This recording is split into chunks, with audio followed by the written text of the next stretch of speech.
All right, this week joined by UK bare knuckle fighter Stevie Gold. This is actually, for the people that are going to watch this, similar to Natasha. We've met each other. This is like first time, isn't it? First time. You just walked in, so a really interesting conversation for me to have meeting you for the first time. Yeah. So Pleasure, we first got in contact about a week ago now, wasn't it? Yeah. You put a Facebook status on on Facebook. Just for the people that are going to watch it, explain what you spoke about within that status.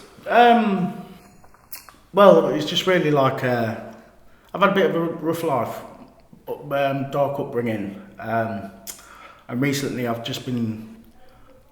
I suffer from like from post-traumatic stress, and it affects me massively.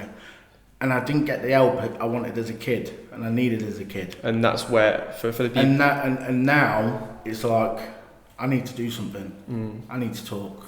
Yeah.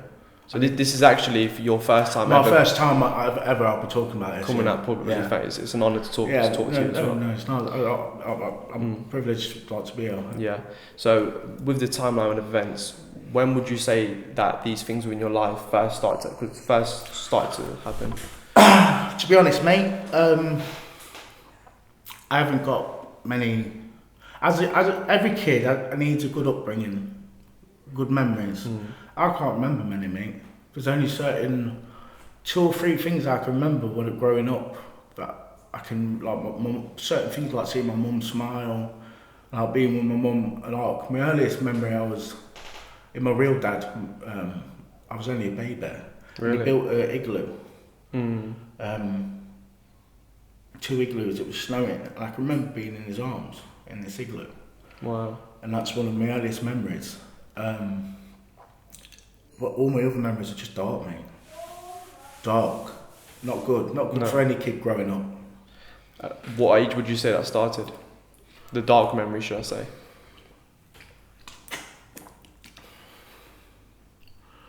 Just trying to think with my football. I'd say about 6. 6 years old. About 6. That's that for a kid as well. There's people that grow up and they go through life and bad stuff may happen to them in the teenage years. For you're not even maybe 5 or 6. Maybe about 5 or 6. It first started. What I could remember. My mum was with my little brother's dad at the time, and he was quite well known in the area we was living in for being a miner, like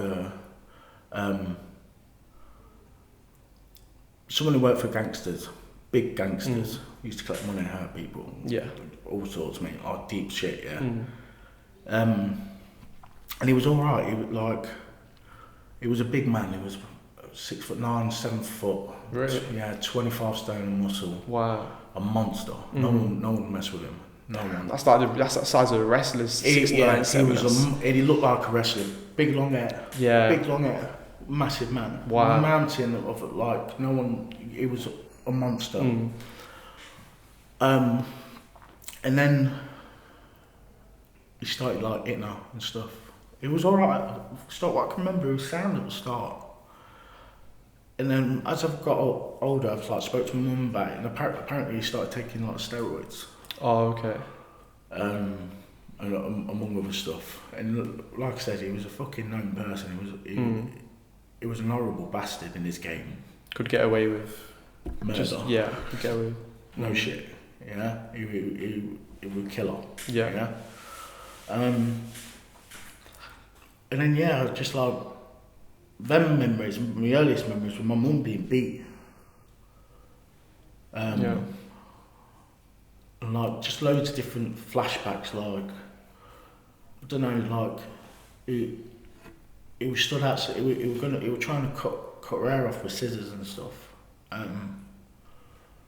Just stuff no child should be seeing that. I mean, have you got a child of your own now? Yeah. So I've got a little girl and a little boy, Gypsy Ray and Roman Apollo. Bless them. But it affects me because like. And we're speaking, just a brief conversation we had earlier, it's affected you up until, like, still to this day. Still now. Like, even now, the raw emotions there, like, you can see it. This is my first time talking about this openly to anyone. My mate's in the corner, he's never heard anything I'm going to tell him. And for a lot of people that are going to see this, and I think it's that side of you, and it's that Stevie Gold, no one knows. Heavyweight. No, yeah, everyone sees this big bare knuckle fighter.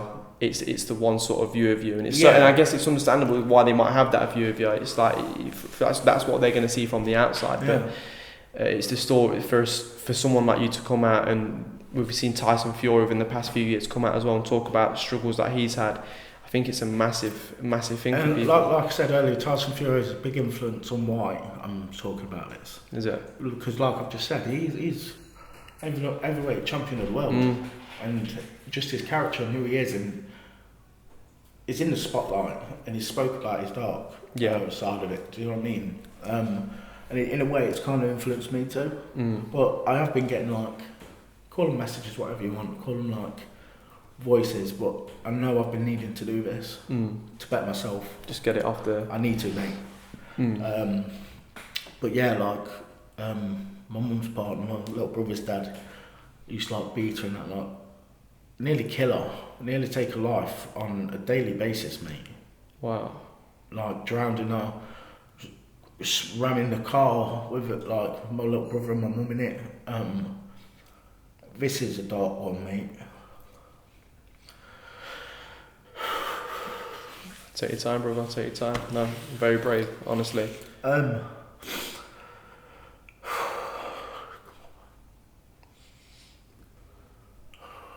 it. It's all good, bro.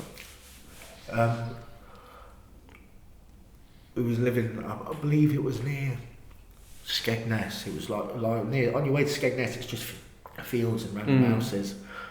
And we was near this house. All houses on one row and a pub. Just a random pub on its own, and we lived in one of the houses. And I can remember this night because there used to be these sand bottles with different colour sands in it. Okay. And when I was a kid, I popped it open in my mouth, messing around with it. We're on a mattress, in this house, because we were always moving. And I swallowed this sand and I threw up. And I can remember this. I'm telling you how I can remember. One of the memories. Yeah, this is yeah, and I threw up, and I threw it away, and I thought I'd get in trouble, so I washed my mouth out, and I ran back into bed. But my mum and this man were arguing and fighting. My mum's 5'5". Oh, okay. 5'6", tiny woman. And he's obviously 6'9", do you know what I mean? A monster of a monster. And I could hear him fight downstairs. So I've gone into my little brother and I've held him. And he's come into the shadow, like a silhouette of the doorway, say the doorway. Yeah. And he's towering over that huge shadow. He's towering over it, the light's coming behind him. And I'm looking up because I'm on the mattress.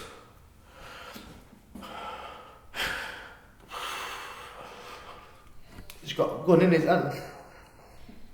He's got a gun in his hand. He said, "Where's your mummy?" And I froze. He said, "Where's your mummy?"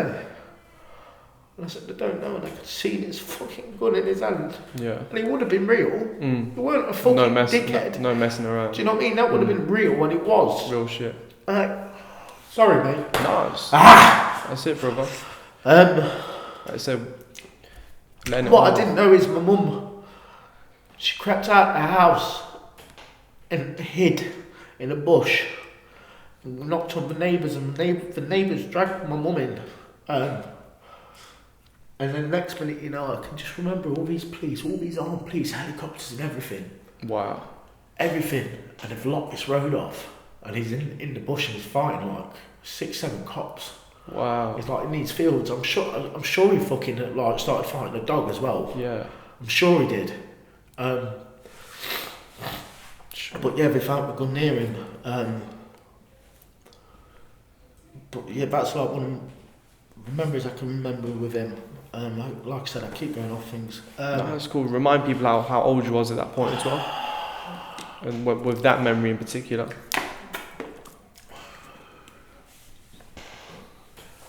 See, I don't know if it was before I went into care. I'm know, it was before I went into care. Oh, okay. So that was before care. Yeah. Yeah. So I must have been about 6, 7. I must have been. Yeah, that's when you should just be having to worry about playing with your friends outside. Yeah, that's this is the thing. Growing up, I didn't know this weren't a normal upbringing till I was 17 when I was diagnosed with post-traumatic stress. That's a really interesting point you just made, because I thought this was a normal life for normal kids growing up. Do you know what I mean? So you'd almost accept the life you was living. This life you'd almost accepted. This is normal. This is what. It was normal. This is Yeah. Everything was happening was normal. All these traumatic events and things what I was witnessing and feeling and seeing. It's part of life in your perspective. It was just normal. Sorry, mate. That's cool. You do, honestly, brother. You're doing amazing. It was just horrible, man. Like, there's a lot more to it than what I can say, and like I said earlier, there's not a lot I want to say because that was my mum's past. Do you know what I mean? I don't want to bring up too much from her and her stuff. That's understandable. But yeah, it was in our lives quite a lot, and it was nothing was ever nice. No, nothing was ever nice. And if it was, it would ruin it, and it'll be a problem. Do you know what I mean? And then we went into care. We had to move around a bit. Yeah. How long were you in care for? Only a year. Only a year, okay. But the day I went into care, we used to live in. It was. I don't really want to say places. That's fine. No, that's cool. Don't. Not names and places will keep. Yeah, that's fine. There's a few things I can't say to protect a few people. That's understandable. But where it was a massive hill, and there were loads of houses. So at the bottom of this hill was a park, row of houses, road, row of houses, road, and loads of big houses. And we lived up the top. And then we moved down into the middle row. And I can remember being on the park with all these lads, loads of friends, and I'd just seen swarms of police cars. Oh, really? Like, from the bottom of this road, you can see. So I'm on the park, and you can see up the road, so you just see loads of police cars coming down. And I knew instantly it would go to my mum. It was no question in your mind at all? I knew. You it knew? would go to my mum. Because obviously, I was used to seeing. And it weren't one or two officers. Really? What came in this man were about now.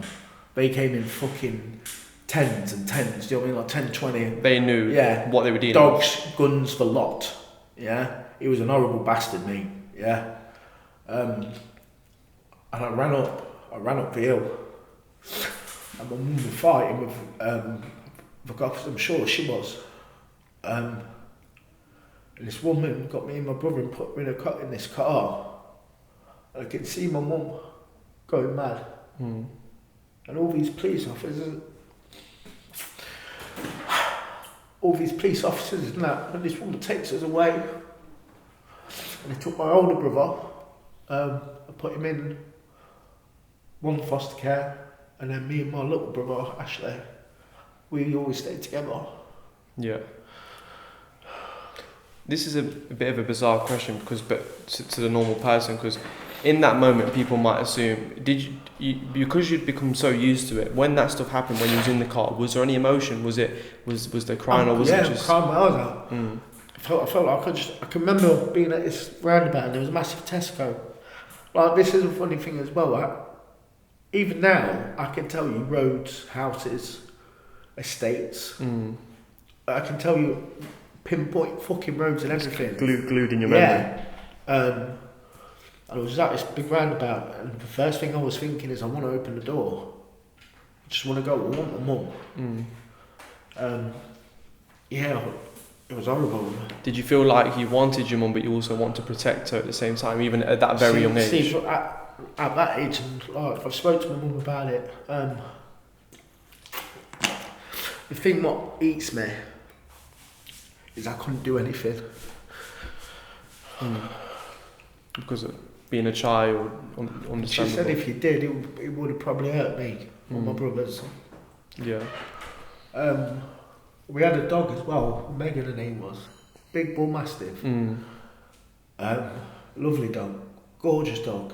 And she was soft as shit, scared of anything. But when he was around, he was at my mum. She was by my mum's side, going for it all the time. Not all the time. When we started having doing that, because obviously this was over years. Yeah. But yeah, he took her away. I don't know what he did with her. But yeah, she was a lovely dog. Sorry, I went off something else. That's fine, bro. That's cool. Where was we? So you got taken away into care. You was there for 1 year. And we went to a few. I ran away once. Oh, really? I ran away because we were still going to the same school.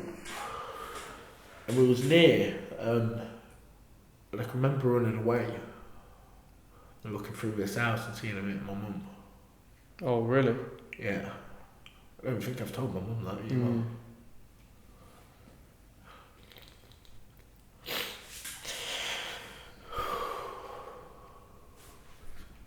I said take your time, bro. My mum was a warrior, man. Don't get this is the thing. It's like everyone. I love my mum to bits. How people view the word warrior and view warriors in a sense is crazy when a lot of the time it is the mums out there that have gone through this sort of stuff, or anyone that's gone like yourself in the story. The stuff that you're telling me now, you could have 5 bare knuckle fights in one night.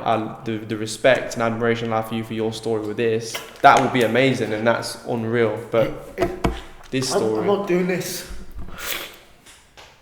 for attention. I'm not doing this to be liked. I'm doing this because I want to help. And this is going to help me. I know I'm fucking emotional, man, but I'm bringing a lot of what I've never spoke about before. Yeah. Never. So this is new, man, and look at it, it's fucking hard. But people see it's real life shit, innit, man? It is, man. It's real life. And there's a lot behind a lot of people's eyes. Do you know what I mean? There's a lot. And a lot of people are scared. They're scared to bring it up. They're scared to talk about it.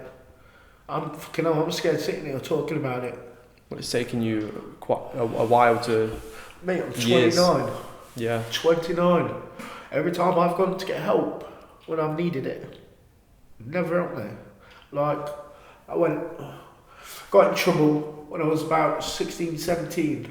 And that's when I got diagnosed with post-traumatic stress. Sorry. No, that's cool, brother. You're doing amazing, honestly. You're doing amazing. Yeah, I go blank. So you got diagnosed with the post-traumatic stress, yeah. What was the same before? You was going to seek help? That's it, sorry. That's cool. Sorry, thank you. And they put me with youth offending team. And they gave me this psychiatric nurse or whatever for kids. And all he said was, get all your memories, put them in a box, put them in the back of your head. That's all he said. That was it. Who the fuck am I? Am I going to do that? Who's going to do that? It's going to stay there forever. You're scarred forever. And then I've tried committing suicide a few times. When would you feel confident to talk about the last time? Not anything about what you've tried, but how long has it been? Not long. Not long. No. But this is why I'm doing this now. Because I know this is going to be healing. Yeah. And he put me through to a nurse and he used to come around the house. But out of 2 weeks they were meant to come and see me, they came to see me twice. Really? Twice. They were meant to come and see you every single day for 2 weeks? Every day, and it was a different person every time. Really? Different person every time. How the fuck am I meant to build my trust with someone who's only coming around for 2 weeks? No. 10 days, 2 weeks, yeah? Right? If it's a different person every time.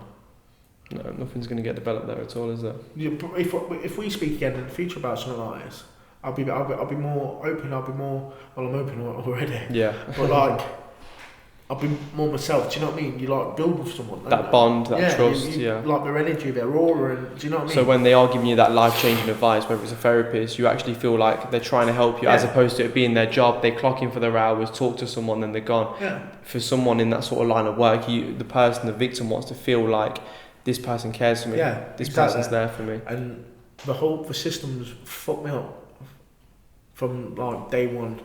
I should have been diagnosed with this, like with my problems at school, like my learning and stuff. Like moving around all the time, that had a massive effect on my learning at school. But they should have seen signs. But I won't like. I mean, it's unfortunate as well, because now, the past few years, this mental health become a huge thing. Yeah. But when you was growing up in the teenage years, it was just nothing that no one spoke about. That's what I mean. Like recently, the last time I did, it's been within the last year. Where I've done it, and when they came round, like I said, it was like we didn't get it. No. So this is my way of dealing with it, I think. Yeah. Because next time when I'm open about it, I'll be less emotional.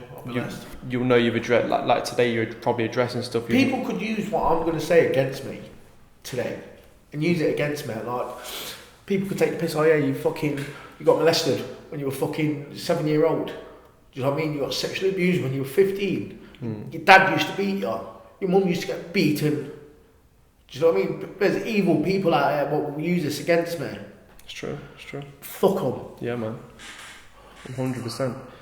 And you've reached that point where you can say that, and then you feel comfortable in saying that and coming to that, and I think that's a massive thing. Yeah. Massive thing. I like that attitude. They're winning if I stay hidden. If I stay like in this ball, do you know what I mean? I need to deal with it. This is my way of dealing with it. Yeah, man. But I know talking, someone will listen, and someone will get help.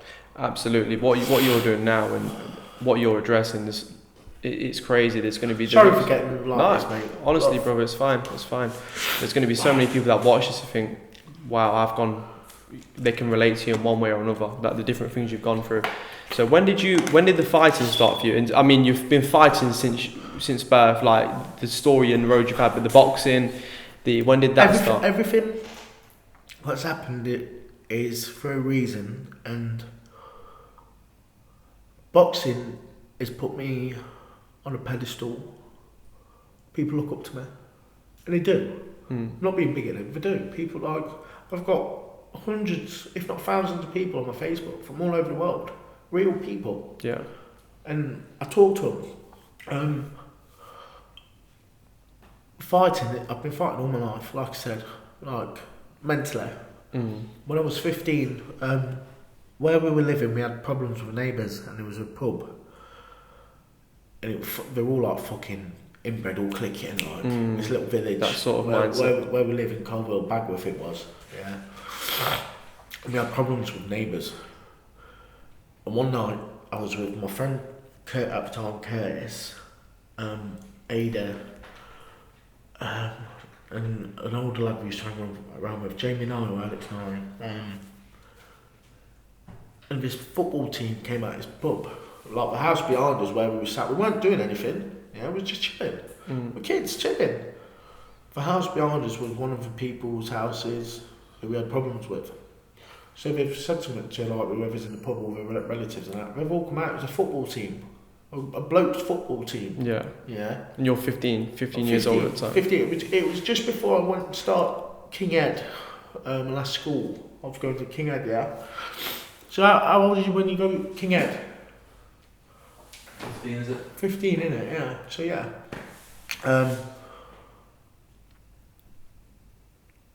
And this boat came and he's fucking. I've sat here and he's like, grabbed me.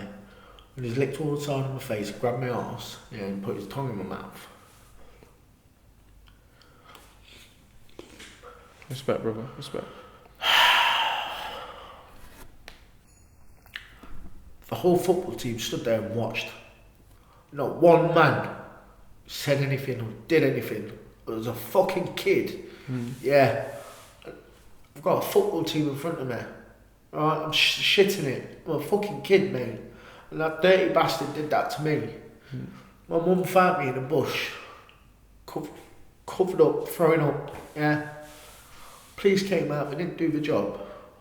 I should have been in a video interview. Yeah. Or even the coppers said I was lying. Really? Yeah. Without no investigation, just Nothing. assumed straight. Nothing. Alright, not even one of them blokes in that fucking football team said shit. Alright.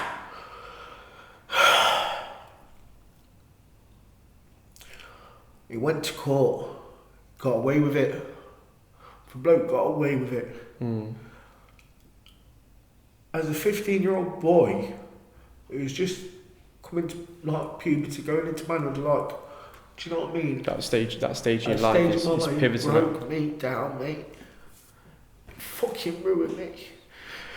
Taking into consideration as well what you've already been through already, to then just it's like almost for you like that continuous battle. Yeah, got away with it. So made some friends at secondary school. Got a bit bullied. I was bullied in both schools, secondary and Vienna school and that. And Oh really? How in secondary school was you still you're a big dude now? In secondary school, how big was you? Was you? I was a fat kid. Oh okay. I was bullied for being fat. Oh, in secondary school. Yeah, just like certain things with like my stepdad. He was just an horrible bastard. But we'll get into him anyway. Yeah, I was just bullied a lot. So after that happened, when I was 15 with that bloke, I just started fighting back. Fighting men.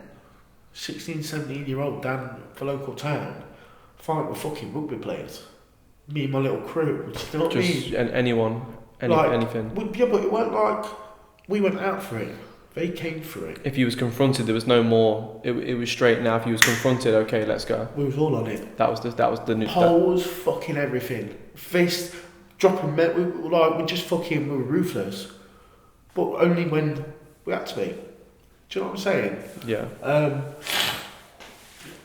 So started fighting, getting a bit of a reputation to myself. Like obviously we're still on how I got into fighting. So this is for all the build up to it.